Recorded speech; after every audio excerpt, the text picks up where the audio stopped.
The Super Game Boy is definitely one of my favorite accessories for the Super Nintendo.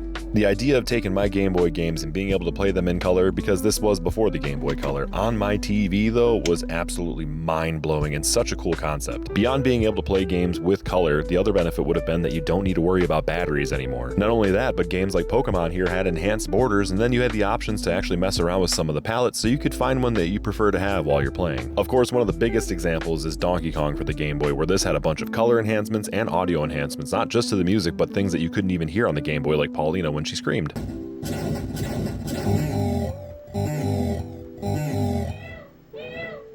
Now sadly, I didn't have a Super Game Boy growing up. It was always one of those things that I really wanted, but it was pretty expensive for a long time, and now that I've gotten into the console collecting years later, the big box is one of the versions that I always wanted to get, and I found this one on eBay for box only at a decent price. I saw these recently complete in box for $150 to $180 at a game show, and really I just needed the box as I've already got the Super Game Boy, and the magazine that comes with it isn't too expensive. In fact, the local game store had one for just $13. So now all these years later, I can finally say I've got the big box Super Game Boy in my collection with the guide, and I'm pretty happy about it. Let me know if you use the Super Game Boy, what your thoughts are on it, and cheers.